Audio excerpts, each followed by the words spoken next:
کیوں سر؟ مریم نواز کے لیے لاہور میں تیاریاں جاری ہیں۔ مریم نواز کا استقبال کس طرح سے لاہور یہ کریں گے یہ تو اگلے 2 دن کے اندر اندر پتہ چل جائے گا، لیکن آج میں نے دیکھا کہ نہر کے کنارے پر، مار روڈ پر اور لاہور کی بڑی شاہراہوں پر مسلم لیگ نون کی جو کیمپین ہے وہ لگنا شروع ہو گئی ہے، اور آج ہم نے دیکھا کہ مسلم لیگ نون کا ایک کنونشن بھی لاہور میں ہوا۔ مسلم لیگ نون کی تنظیم بھی ٹیسٹ ہوگی اس استقبال میں، اور مریم نواز کی مقبولیت بھی ٹیسٹ ہوگی اس استقبال میں، اور یہ دیکھنا ہوگا کہ کیا یہ جو مارکہ ہے الیکشن کا، صوبائی اسمبلی پنجاب کا جو الیکشن ہونے جا رہا ہے، اس کو مریم نواز جیت سکیں گی یا نہیں، یہ ایک بہت بڑا سوالیہ نشان ہے۔ مریم نواز کے آنے پر کچھ نکتے ان کے مخالفین اٹھا رہے ہیں، کچھ مبصرین کچھ پوائنٹ ریز کر رہے ہیں۔ ان کے حوالے سے ایک پہلا جو نکتہ ہے وہ پی ٹی آئی نے شد و مد کے ساتھ اس کو پیش کیا کہ جناب یہ موروثی سیاست ہے، اب والد نے اپنی بیٹی کو دنگل میں اتار دیا ہے۔ تو بھائی اس کا جواب میرے پاس ہے، وہ یہ کہ موروثی سیاست کی بات جب کی جاتی ہے تو محترمہ بے نظیر بھٹو کا بھی نام آتا ہے کہ ذوالفقار علی بھٹو کے بعد وہ کیسے ان کو سیاست میں موقع ملا اور وہ وزیر اعظم بنی۔ تو ذوالفقار علی بھٹو کی اولاد جو تھی اس میں مرتضیٰ تھے، اس میں شاہ نواز تھے، اس میں صنم بھٹو تھی، اس میں بے نظیر بھٹو بھی تھی، لیکن آؤٹ آف دا بلو آخر کرہ جو ہے وہ محترمہ بے نظیر بھٹو پہ کیسے ان کا نام کا نکلا اور وہ کس طریقے سے وہ سیاست میں آئیں، اس میں ان کی اپنی ذات کی سٹرگل، ان کی اپنی وابستگی اپنے والد کے پولیٹیکل عقائد کے ساتھ، اور کس طریقے سے انہوں نے اپنے بھائیوں سے کہا کہ وہ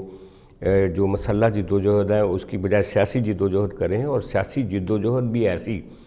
کہ ضیاء الحق جیسے جابر ایک حکمران کے سامنے وہ ڈٹ گئیں، جیل گئیں، بار بار جیل گئیں، جلا وطنی کاٹنی پڑی، اور پھر وہ واپس آئیں اور پھر انہوں نے ووٹ لیا۔ مریم نواز کا کیس بھی کوئی اتنا آسان نہیں ہے، نو ڈاؤٹ کہ اس کی سٹرگل بے نظیر بھٹو کی سٹرگل کے ساتھ اس کا موازنہ نہیں کیا جا سکتا، لیکن جس وقت مریم نواز کو سیاست میں اتارا گیا تو اس کے والد کو نااہل کیا جا چکا تھا،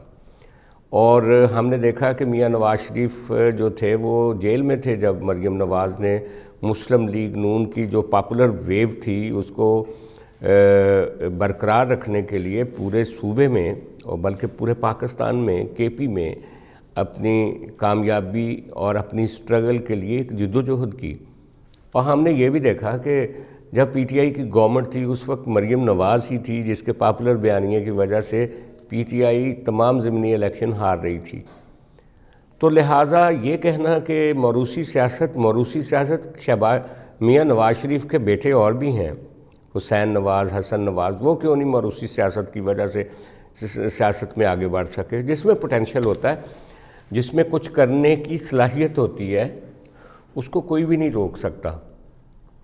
تو لہٰذا یہ میں سمجھتا ہوں کہ کل کو اگر عمران خان کی فیملی سے کچھ لوگ سیاست کرنا چاہیں گے اور اگر وہ ثابت کریں گے تو ان کے اوپر کوئی خام خواہ کی قدغن نہیں لگنی چاہیے، اور اس طرح کی یہ جو سٹگماز لگا دیے جاتے ہیں یہ بالکل درست بات نہیں۔ ہاں، اب اصل سوال کی طرف آتے ہیں کہ کیا مریم نواز جب لاہور اتریں گی اور ان کا جب استقبال ہوگا تو عوام کے ساتھ ساتھ ان کا استقبال جو ہے وہ ڈالر کی بڑھتی ہوئی جو اڑان ہے اوپر کو جا رہی اور جو مہنگائی ہے اور جو غربت ہے اور جو افلاس ہے وہ بھی کرے گی۔ مریم نواز کے پاس کیا ایجنڈا ہوگا آنے والے وقت کے لیے، پنجاب کے لیے؟ وہ جو بیانیہ تھا نا ووٹ کو عزت دو، وہ تو اب نہیں چلے گا، کیونکہ ان کے چچا جو ہیں وہ وزیر اعظم ہیں، اور پنجاب میں ان کو ایک بڑا ٹف کمپٹیشن ہے پی ٹی آئی کا۔ تو یہاں کیا چلے گا؟ یہاں چلے گا کہ وہ کون سے منشور کو لے کر آگے آتی ہیں۔ وہ یقیناً نئی جنریشن میں سے ہیں، وہ نوجوانوں کے مسائل کو سمجھتی ہیں۔ ان کے ساتھ ان کا بیٹا جنید صفدر بھی سنا ہے کہ وہ ساتھ آ رہے ہیں، اور وہ وہاں سے تعلیم مکمل کی ہے برطانیہ سے۔ ان کو بھی حق حاصل ہے کہ وہ اس پولیٹیکل سٹرگل کا حصہ بنیں، لیکن وہ اپنا کیا رنگ دکھاتے ہیں یہ تو آنے والا وقت ہی ثابت کرے گا۔ تو مریم نواز کا جو چیلنج ہے اس الیکشن میں، الیکشن جیتنا، اور یہ جو مہنگائی کا نیریٹو ہوگا پی ٹی آئی کا، اور جو لوگ پسے ہوئے اس کو کیسے کاؤنٹر کرتی ہیں، کیا منشور دیتی ہیں، یہ سب سے بڑے ان کے چیلنج ہیں۔ لیکن کچھ چیزیں ان کو فائدہ بھی دے رہی ہیں، جیسے پاور پالیٹکس کو سمجھنے والے جتنی فیملیز ہیں، اور خاص طور پہ پنجاب کی سیاست جو ہوتی ہے وہ عام طور پہ رخ متعین کرتی ہے کہ جناب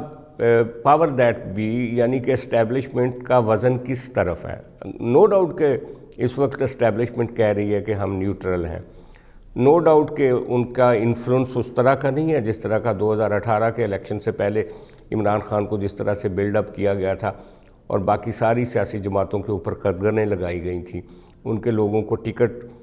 کہا گیا تھا آپ ٹکٹ نہ لیں، ان کے لوگوں کو کنورٹ کیا گیا تھا پی ٹی آئی میں، اس طرح کا تو منظر نہیں ہے۔ لیکن یہ بھی سچ ہے کہ جو عمران خان کی مقبولیت جس کو کہا جا رہا ہے سو کالڈ، اس کو قبولیت بھی حاصل نہیں ہے، یعنی عمران خان کے پیچھے وہ طاقتیں اب نہیں ہیں کہ جو ان کو وزیر اعظم دیکھنا چاہتی ہیں، اور وہ لہٰذا اپنی مقبولیت کے باوجود پنجاب میں جو پاور سٹرکچر کو سمجھنے والے اور پاور پالیٹکس کو سمجھنے والے لوگ ہیں، ان کا خیال ہے کہ ان کا فیوچر نہیں ہے اس الیکشن میں۔ آج اسد عمر نے بھی یہی کہا کہ ہمارے ایم پی ایز کو کہا جا رہا ہے کہ آپ پی ٹی آئی کی بجائے کسی اور کے ٹکٹ پہ الیکشن لڑیں، کیونکہ اس میں آپ لوگوں کا کوئی خاص مستقبل نظر نہیں آ رہا۔ تو بیسیکلی یہ ایک ایج ہے مریم نواز کے پاس، لیکن چیلنج کچھ اور بھی ہیں۔ مثلاً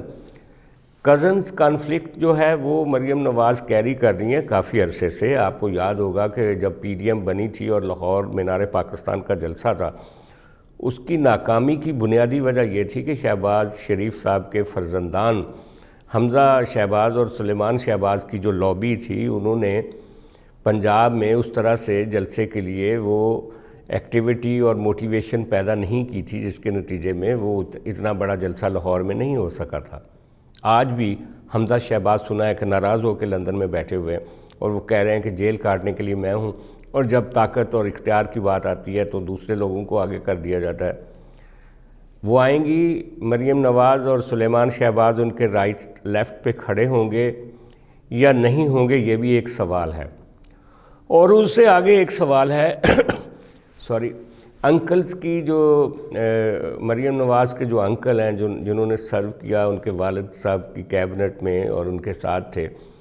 وہ ان کے لیے بھی انکنوینئنس کا باعث بن سکتی ہیں۔ جیسے چودھری نثار نے کہا تھا کہ میں نواز شریف صاحب کے ساتھ تو کمفرٹیبلی چلتا رہوں، لیکن ان کی صاحبزادی کے ساتھ نہیں بیٹھ سکتا۔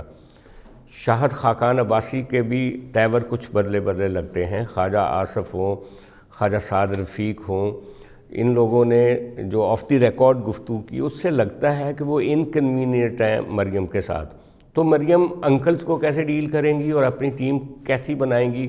اور کزنز کانفلکٹ سے کیسے نکلیں گی اور ان کو کیسے اپنے ساتھ جیل کریں گی، یہ دونوں چیلنج کافی اہم ہیں۔ اور تیسرا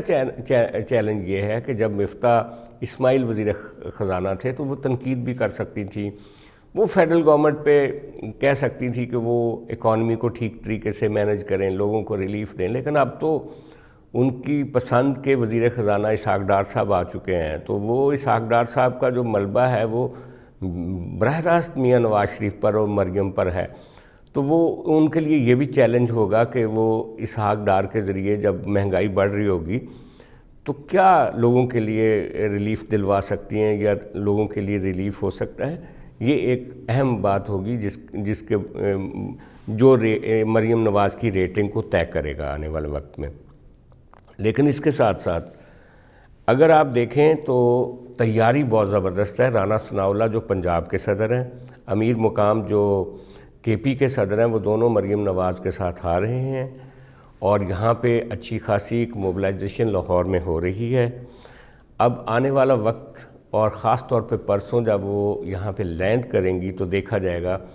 کہ کیا یہ وہ استقبال ہے جو ان کے والد اور چچا جب جلاوطنی کاٹ کے لاہور آئے تھے، اتنا بڑا استقبال ہو سکے گا، اس سے بڑا ہو سکے گا یا اس سے کم ہو سکے گا۔ یہ بھی تو ہمیں یاد رکھنے کی ضرورت ہے کہ ایک زمانہ تھا جب شہباز شریف کا قافلہ ایئرپورٹ تک نہیں پہنچ سکا تھا مریم نواز شریف اور دوسرے لوگوں کو لے کر آنے کے لیے، آج ان کے کزنز بھی اسی طرح ڈسٹنس پہ ہوں گے، سارے اکٹھے ہوں گے۔ لاہور کا ٹیمپریچر اس دن کیسا ہوگا، اور یہاں پہ پی ٹی آئی کے لیے وہ چیلنج بن سکیں گی لاہور کی حد تک کہ نہیں، کیونکہ ضمنی الیکشن میں لاہور اور خاص طور پہ پنجاب جو تھا وہ ایک دفعہ پی ٹی آئی نے یہ ثابت کر دیا تھا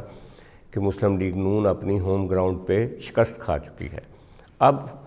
مسلم لیگ نون کی ہوم گراؤنڈ پہ مریم نواز کیا نئی فتوحات یا نئی چیلنجز کو کریٹ کر سکیں گی، یہ تو ان کے آنے کے بعد اور جیسے سیاست انفولڈ ہوگی تبھی ہم دیکھ سکتے ہیں۔